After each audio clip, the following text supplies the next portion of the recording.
Welcome to the Women's Fitness and Health Revolution podcast. There is so much noise on the interweb these days about what women should and shouldn't be doing when it comes to their fitness and health. Not only is it all too often tied to shame and fixing our bodies, it can also be incredibly detrimental to our health and wellness overall. The Women's Fitness and Health Revolution podcast sorts through the BS and offers advice and actionable, tactile steps to support and build a better relationship to your amazing body through every stage of womanhood. It aims to break the cycle of keeping women in the dark about their extraordinary machines and revolutionize the way we move, eat, and live so that our daughters and our daughters' daughters look in the mirror and feel exactly what they are: fierce, beautiful, and capable of everything. The revolution starts here. Hello, and welcome to the Women's Fitness and Health Revolution podcast. Surprise, it's Kinsey, and I am, as you probably guessed, as always, just so tickled to dive into today's episode because it is going to be short, it is going to be spicy, it is going to give you something that you're going to walk away with and be like, oh my gosh, I can do something right now to both revolutionize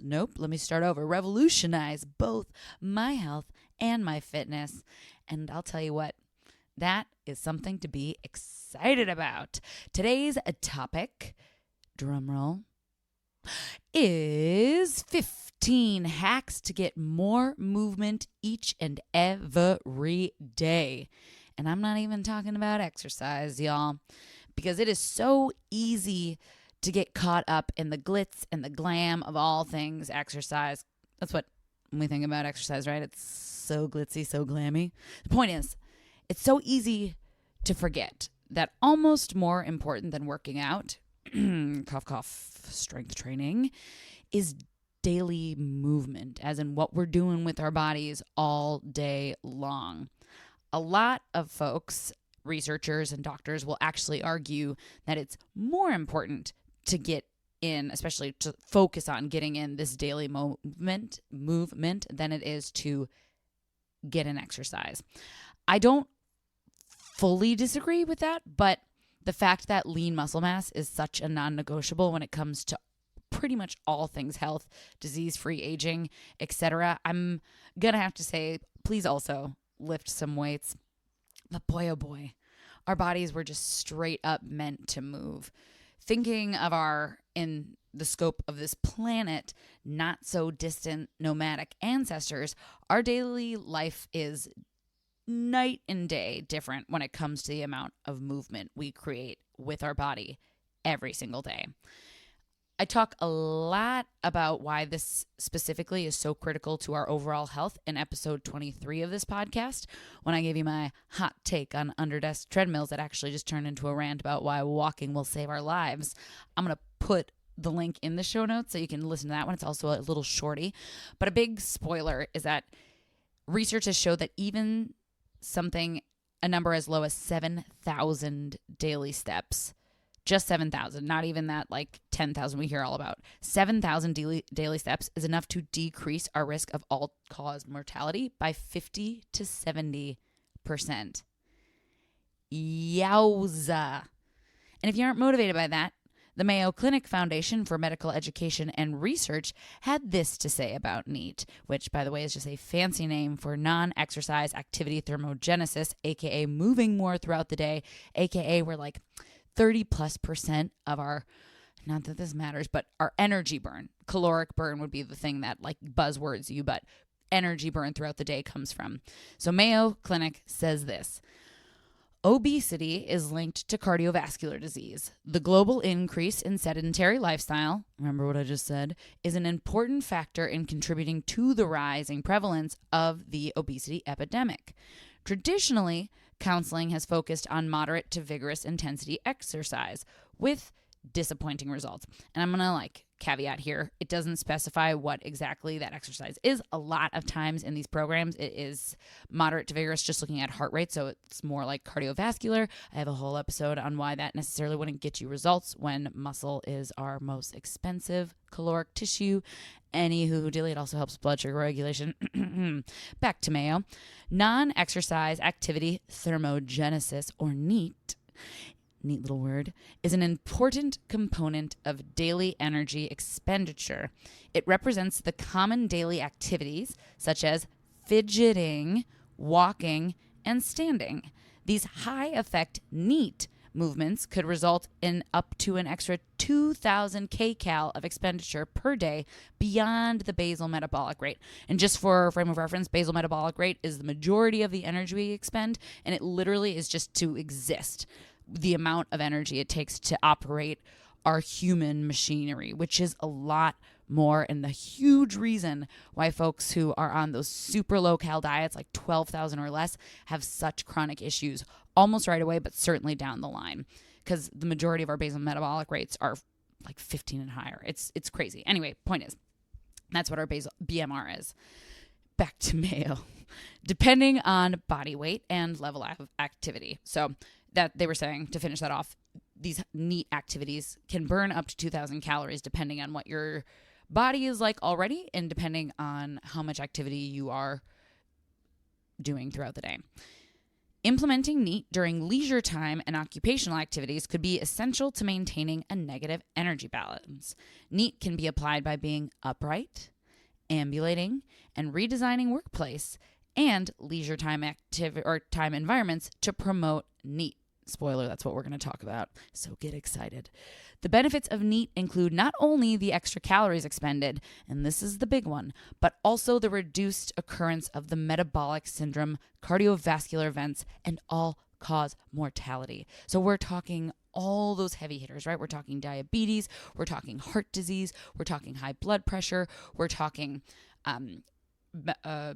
neurological dysfunction. We're just talking about all of these things that we have as a society just contributed to aging without necessarily looking at the bigger picture, which is why, especially in our countries or a lot of these more quote unquote progressive countries, people are getting sick at such a faster rate. And there now is so much research and studies around tying it to this sedentary lifestyle. This is a tangent, and I didn't have this written down, so I'm going to try to reel it in. But when we look at blue zones, those parts of the world where people are living longer, so many people like to get hung up on the diet, but some of the things that they're missing is that they are just moving in a way that our ancestors did, moving their bodies more. They also have community. Anyway, I told you I wouldn't get hung up, so I'm going to go back to this. Point is, Mayo says, we believe that to overcome the obesity epidemic, that's a big one, and its adverse cardiovascular consequences, a huge one, NEAT should be a part of the current medical recommendations.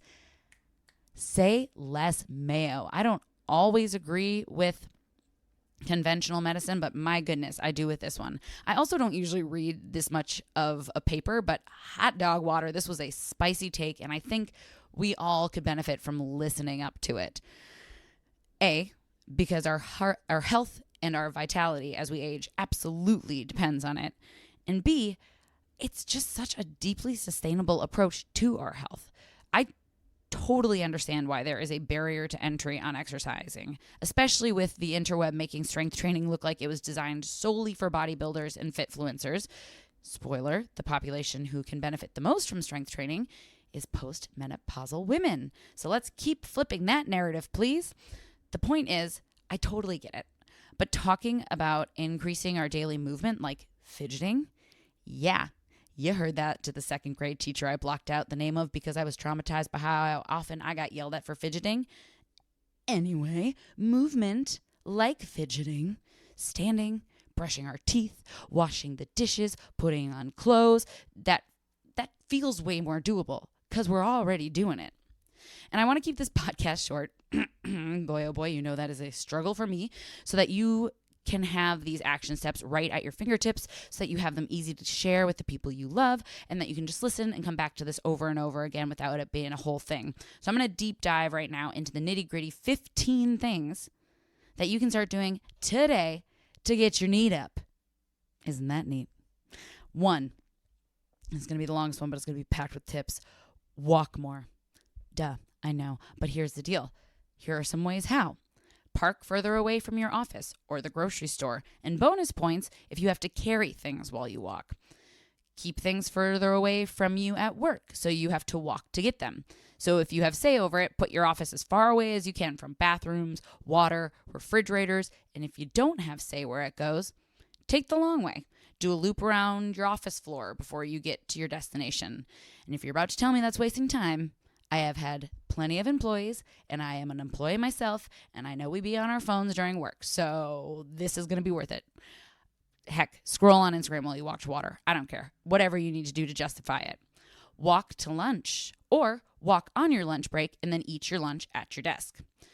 Try to hit 10 to 20-minute walks after your meals, or honestly, literally whenever you can fit in walks. Just take the opportunity. Take phone meetings or personal calls on your walk. Want to catch up with mom?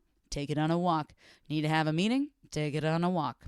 Take your pup or cat or pig or whatever on a longer walk. They'll love you for it.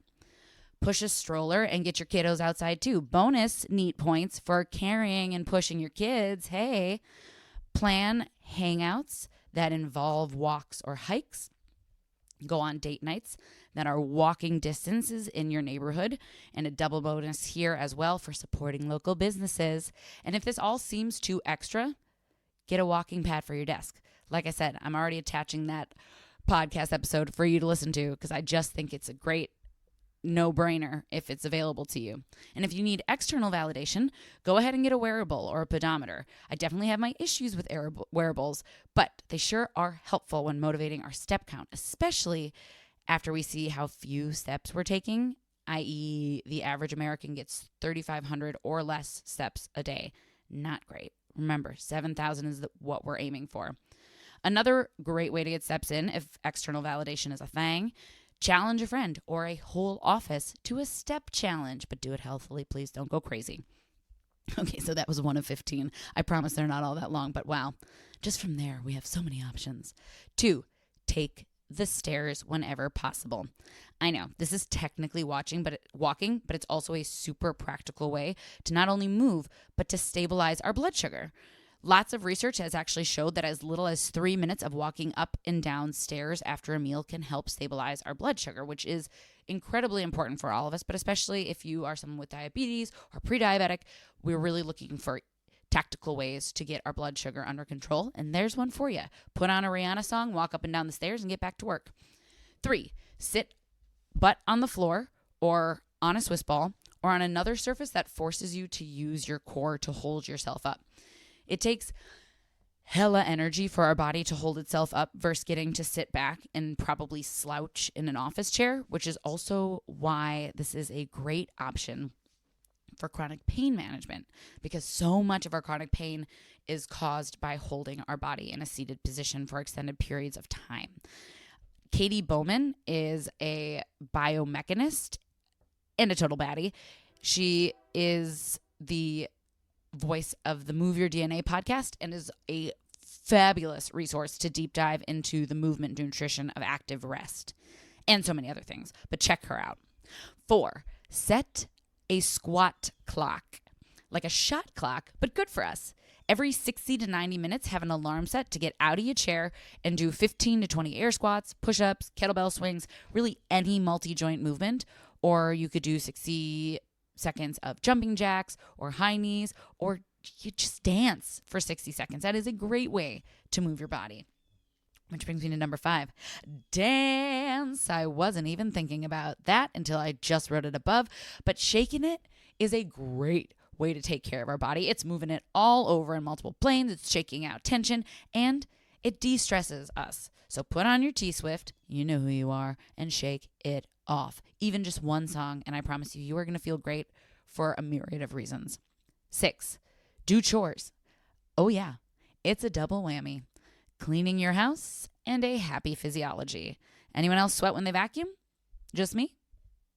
Bueller? Let's move on. 7, stretch while you are watching TV. I love TV. How do I make it more active? Easy peasy. Sit on the floor in a way where you have to hold yourself up, like we talked about before. Give yourself a couple of stretches, just like super easy, right? I'm not telling you to do a full workout unless you want to. That might be one way to get your strength training in. Pop on a show you love. Make sure to listen to your body. I'm just talking about, though, like stretching your hamstrings or doing a figure 4 stretch, some light yoga, maybe a cat-cow, thread the needle. Bonus, if you want to add in some core or glute bridges, maybe marching in place while you watch, or clamshells, just get weird with it. Maybe you just dance again. 8, cook your meals. These are just lists full of double winners. You get healthier food because you're cooking it at home, and you get to be on your feet and moving your body for the prep, the cooking, and the cleaning of the meal. 9, yard work. Like cleaning, but with even more levels probably. Get in that deep squat and use those hands, baby. Bonus points for that gold standard sun-converted vitamin D. 10, add stretching routine into your morning and before bed, even just 5 minutes. Shoot, I'll take 1 minute if you got it. 11, get a bike and use that as your primary mode of transport when you can. 12, stand while you're waiting. I know it can feel weird at first to be the only one standing at the doctor's or the DMV or the insert waiting room place here, but not only do you get used to it really fast, literally nobody is paying attention. 13, play with your kiddos or your pet. Yet another double winner.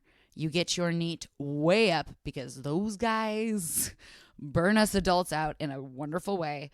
You get quality time with someone you love, and you make their day. Not to mention they probably sleep really well at night, and that rocks too. 14, plan active hangouts. Just spearhead this movement to movement. I know we love a brunch moment, but what if we pick up some takeout and then take our brunch over to a park or on top of a hill? Want to go out for drinks? Bloody Mary for me, please. And by Bloody Mary, I mean Virgin Bloody Mary. They're delicious. And I know they're just tomato juice, but they're yummy tomato juice. But point is, if you're going out for drinks rather than popping a squat, why don't you just stand at the bar or a high top and kick the chairs out of your way? Seeing a movie? Can you walk to the movie theater? Mark and I used to live not right down the block. We lived like a mile and a half away from the Grove. But when we'd see movies there, we would plan to be able to walk there and walk back. And it was a great way to balance sitting during a movie and moving our bodies. Or if you don't have the time to walk a full mile or don't live by a movie theater, maybe you just park a couple of blocks away. We don't ever have to scrap what we love, but we can totally rework it. And then finally, 15, explore new places by foot. My favorite thing to do when we travel is to walk a city or a place. You get so many details and nuances that you'd miss if you were flying by in a car. And TBH, we've been doing a lot of walking in our new hometown, and it is a great way to fall in love with your city and fast. Alrighty, there you have it. I told you this was fast. 15 ways to get daily movement all up in your life without even having to think about getting to the gym yet. No new reviews yet. So if you are looking to make my day, or I suppose more importantly, if you got something out of this or any other podcast that I've done on this platform, it would be the absolute best if you took 5 minutes to review, rate, and share this pod. You could even do it on a walk. What? As always, because it always is true, your reviews and word of mouth truly are how this podcast gets into the ears of women all over the world to help revolutionize their relationship to their fitness, nutrition, health, and their beautiful bodies for the better. Thank you, as always, from the bottom of my heart for taking time to hang out with me and listen today about how to get our bodies moving. If you have any other tips and tricks, by the way, that I didn't mention, or you try some of the things that I've mentioned above and love it, and or made your own spin, took your own, did your own thing with it, I would love to hear about how it went. Please hit me up at kinsey@RaiderFitAcademy.com. Makes my whole day to hear from you. And in the meantime, here's to happy and healthy daily movement, because you and your body are so worth it. Until next time, Raiders. Aroo.